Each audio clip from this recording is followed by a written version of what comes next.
Let's hear it for Harris-Walz, the next second lady of the United States. It's so funny. In the whole room, we're like, hey, how's it going? I haven't seen you since the convention. And what have you been up to? What have you been up to? Oh, you know, saving democracy. But that's what we're talking about. And this is going to be our second bus tour together, you know, so it's getting to be a habit. But we had such a great time, the four of us, my new best friend, her husband, Tim. I'm still getting a lot of you-know-what for that big bear hug the first time we met from my actual longtime friends and family members who said, you've never hugged me like that.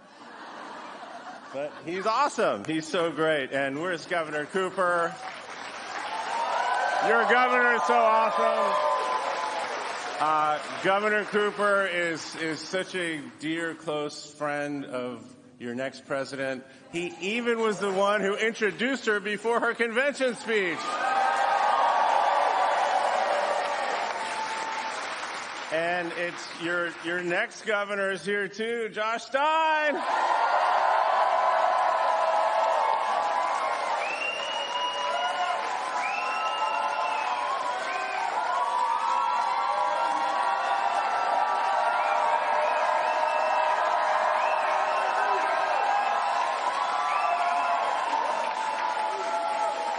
Oh, this is easy. I'm just going to keep calling out names and you guys just cheer. This is great. And I was married to a former attorney general, and they make great leaders because Roy was one, Josh is one, and it's okay. They know how to lead. I've been all over the place for the last couple of 6 weeks or so. I barely get to see Kamala. Seriously, we had to literally go for a walk on an airstrip yesterday in Pittsburgh to spend some quality time together. And that's what we're doing. But we don't have time for, happy couple moments right now. We really don't. We barely see each other. When we do, it's really, if I say anything like, oh my God, there you are on TV again, or look at this poll, or you're doing so great, she just takes my head, says, we haven't won anything yet, and get back out there on the road. So here I am in North Carolina. But thank you. There's a debate tomorrow. And the one thing she did say to the press yesterday was simply, I'm ready. It's like, she's ready. And, I was a pretty good trial lawyer myself in my lawyer days. And, as couples, you have these, I won't call them arguments. I call them discussions. And every single time we get into a debate at home, I realize I already lost because she's such a good lawyer. She's always planted these little traps for me that I always walk into. So I haven't won one. But she is a first-rate lawyer, a first-rate intellect, and she does not tolerate any BS. For her entire career, starting as a prosecutor, then attorney general, putting away sexual offenders, taking down transnational gangs, shutting down a nonprofit college that was ripping off people. Oh, that all sounds familiar. Her North Star has always been fighting for us and standing up to cowards. Kamala Harris can smell weakness, and we know that cowards are weak, and she can see one from a mile away. And she knows the best way to take a coward on is head on, right in their face. So the contrast tomorrow on that stage is going to be very clear. A lifelong public servant who has only had one client, us, the people, versus a guy whose only client has been himself, because that's all he cares about. And Kamala, she's so practical in everything she does, including the way she approaches public service. When she sees a problem, she solves the problem. When she sees a problem, she solves a problem. Campaign slogan. No. But that's what you want in a leader, right? You want leaders who actually get stuff done for us. And that's exactly what she does, too. So the other thing I want to tell you I forgot to mention is, like, she says hi. We had coffee this morning, and that should have been at the top.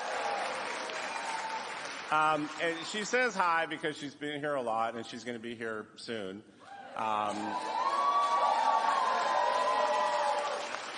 But since we're here talking about the fight for reproductive freedom, she just wanted me to remind you all to fight for it. To actually fight for it. And the one way we can fight for it is by helping her become the next president of the United States. Because as your governor said a day or two ago, time is a hazy concept for me now, if we win here in North Carolina, we got a really good chance of winning this election. So you can make the difference right here, right here. So we are talking about reproductive freedom, the fight for reproductive freedom. And I just want to take us back a little over two and a half years ago or so. My phone rings. It's my wife, the vice president, soon to be president. She was actually on Air Force 2, which will soon to be Air Force 1. But at that point, June of 2022, I had never actually heard her more upset.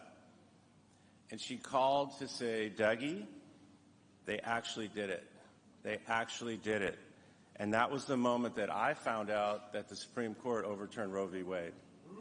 Got it right from her. Literally immediately after that, I got a text from Ella. And I don't hear from her all the time. Ella, please text me more. But at that point, she was furious as well. She was 23 at the time. She's 25 now. And she texted me, I wrote it down, horrible, horrible, horrible day. Time to fight. I'm angry, and I don't want to stand by silently. You need to do something about this. This is Ella.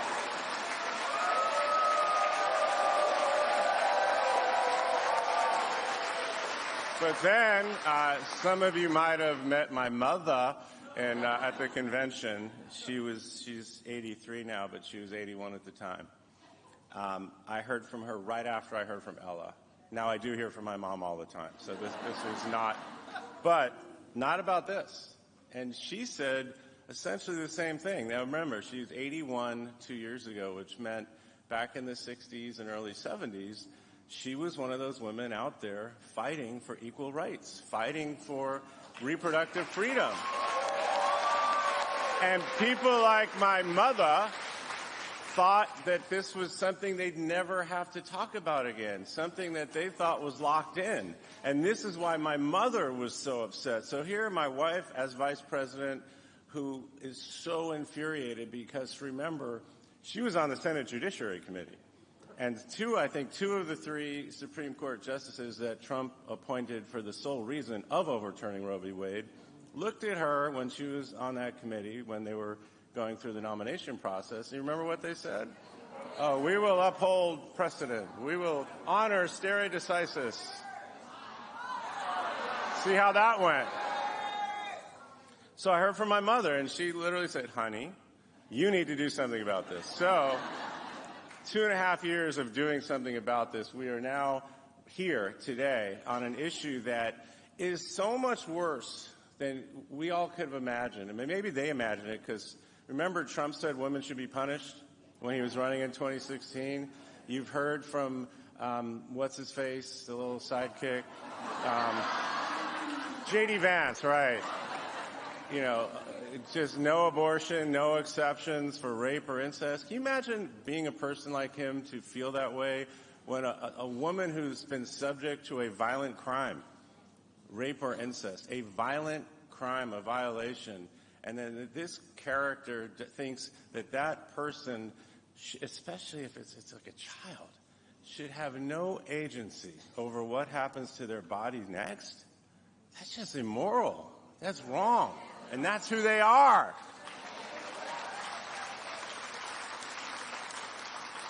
So that's why this election is what Kamala said at the convention, where this is not only the most important election in our collective lifetimes, but in the lifetime of our nation. This really is. It's not hyperbole. It's true. And that's what this bus tour of reproductive freedom is all about, is to remind Americans what's actually at stake in this election. Donald Trump wants to continue this extremist crusade. That's what it is. It's an extremist crusade that so few of us in this country want.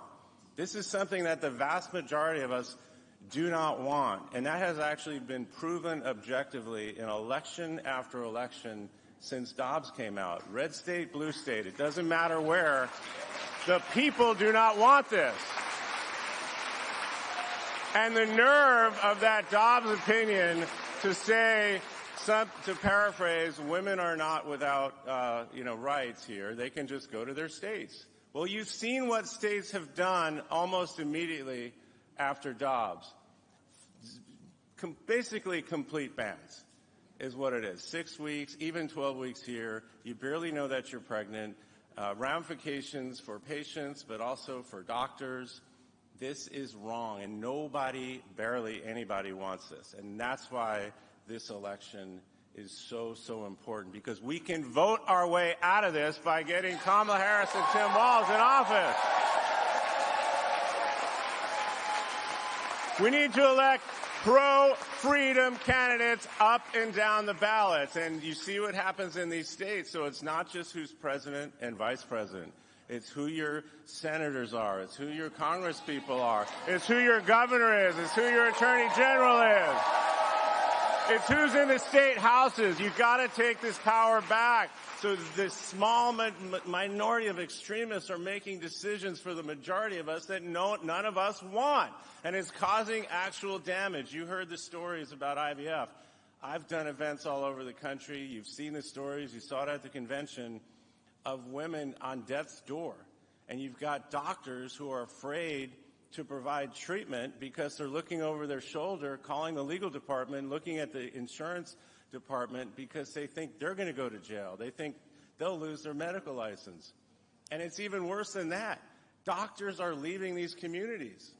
They're leaving these communities, and that means so when Kamala met Tim at the Planned Parenthood facility, they're not doing only abortions. They're doing basic health care like pap smears and things like that.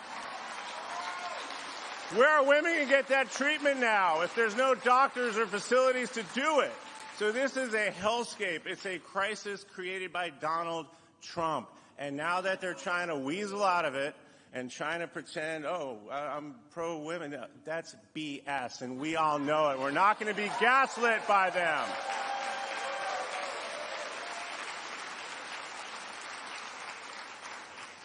So I'm getting a little worked up here. You know, I played a lot of competitive sports. I was a high-level trial lawyer.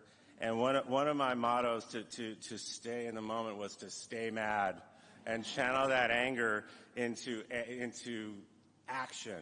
So I want everyone to stay mad about these issues and channel that anger into action at the ballot box.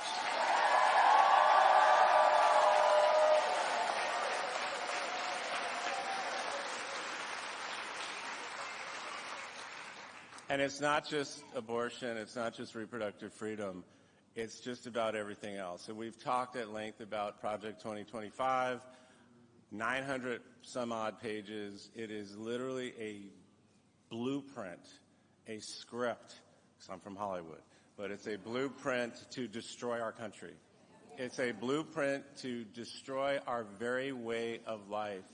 And it's all in there. It literally is all in there. And it's not just the big things like taking your freedom away, taking your vote away, but it's benefits. It's benefits for food, benefits for veterans. It's everyday things that people rely on for their government. But as it relates to abortion, it is a full-on ban. Whether they get it through Congress or the Comstock Act, which is a law from the 1800s, they will stop at nothing with Project 2025 to get what these extremists want, which is a full-blown abortion ban, control of women, control of families, and we're not going to take it.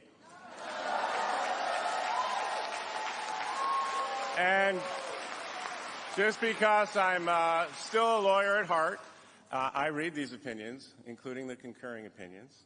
So in Dobbs, which was the opinion that overturned Roe v. Wade, there was a concurring opinion by Justice Thomas.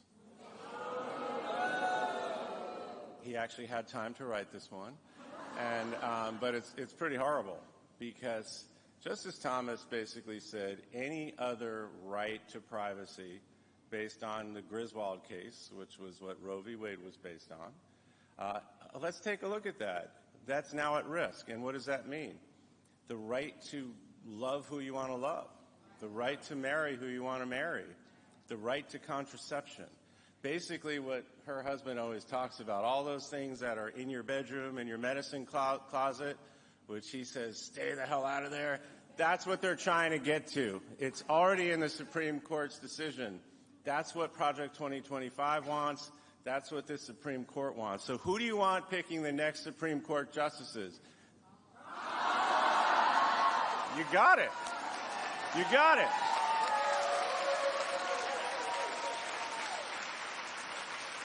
And I've talked a lot about this.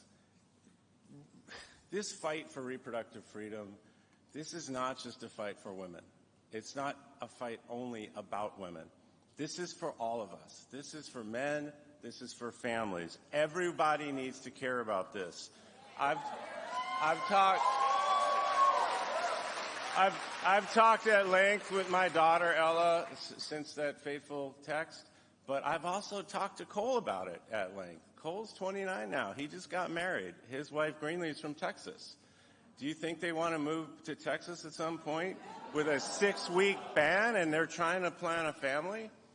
I talked to one of the group chats I have is a bunch of dads, and we just chat. Well, mostly they make fun of me, but it's also just we talk about our families, we talk about our kids, and we all have sons and daughters, and we're concerned about them as it relates to this issue. So I'm talking about this with my dad friends. I'm talking about it with both my kids, and I've traveled around the country since Dobbs came out, talking about this issue and talking to men.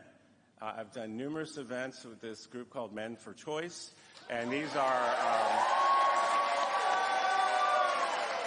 a lot of them are young men in college, just out of college, and they know, one, it's just not fair. Women should not be treated as less than. They should not have less rights than men.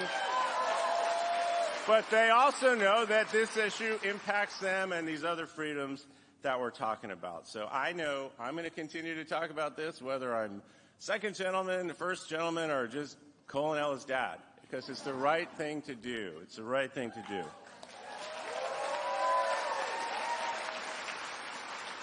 And to quote Kamala once again, because she's very quotable, we need to be a nation that trusts women. And I know I do. And as president, Kamala Harris will protect abortion access and reproductive rights in all 50 states. And if we do really well in this election, which we really need to and we have to, and Congress will pass a bill to restore reproductive freedom nationwide, she will sign it.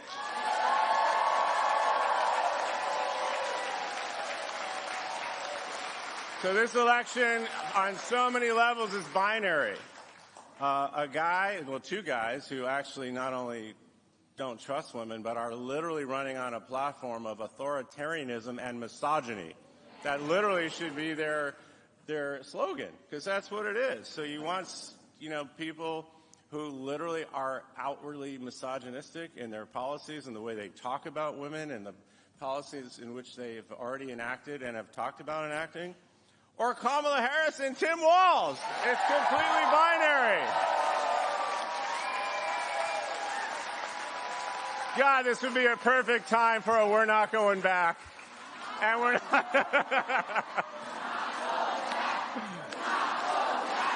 We're not going back. And in 57 days, we only have 57 days. We won't have to. We will not have to.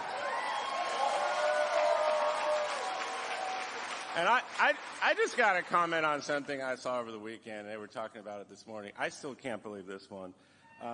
More of Trump's nonsense. So he's literally putting out on whatever his online network is, doubling down on threats, saying his political opponents, donors, and others, anyone who does not believe in his lies and supports them shall be put in jail. Can you believe that? This guy who wants to be president of the United States is basically copying his hero Putin's playbook right there. That is shameful. That should be disqualifying. Everyone should see that. There's no way that guy can ever become president again talking like that. And if the goal is to, make us afraid or it's not working. I'm from Jersey. She's from Oakland. We don't scare that easy. We're not going to be intimidated. We're not going to be afraid. And more importantly, we're not going to be distracted. Because so much of this stuff, from Hannibal Lecter to this stuff, to the insults to her, the insults to me and our families, insults to her and her family, it's a distraction. It's a distraction because they don't want us actually talking about, see earlier comments on Project 2025, having Supreme Court justices that want to continue down the path of Dobbs and taking our freedoms away and taking our rights away and making this country something we will never recognize again, a place none of us will ever want to live in. That's what they're doing, and we cannot be distracted from that. So we're not going to be, you can't be. Kamala Harris, my wife, she is a joyful warrior. I get to have the joyful part at home, and you get it with all the empathy and all the stuff she does for us, but she's also a warrior. She is a badass. She is tough. She is a fighter, and she is going to fight for all of us. So, like I said earlier, the governor said this, our path to victory goes right through North Carolina. All right, so how do we do this? One, you got to register. Register to vote. October 11th is the deadline, so get everyone registered. And you can vote early here, starting October 17th. So know what these rules are. You got to register and go out and vote early. So then once you vote early, you can go out and help us get everyone else in your communities, in your neighborhoods. Talk to your friends and neighbors with enthusiasm, with joy, and yes, laughter. It's okay. But also, stay mad like me. You got to be aggressive. You got to be tough. You got to be focused, and you got to be disciplined because every minute matters. Every vote matters. Everything we do matters because it's going to be close. It is going to be close. Even for us, we know that this is a no-brainer, but we have to convince our friends and neighbors who aren't quite there yet and just give them the facts, show them a vision of Kamala Harris where we all belong, focused on the economy, the middle class, our freedoms, and moving us forward, and the darkness and despair of which all of our lives will be if this guy, God forbid, ever gets back to the White House. And that's what we got to do. So I'll end with something I love about her husband, because he is out there and he's putting himself out there and he has said, I'm going to work so hard, I'm going to go around and I'll sleep when I'm dead. We disagree. I talked to her backstage. I said, I'm going to sleep on November 6th because I want to enjoy the Harris-Walz administration. I want to be there for it. So thank you for being here.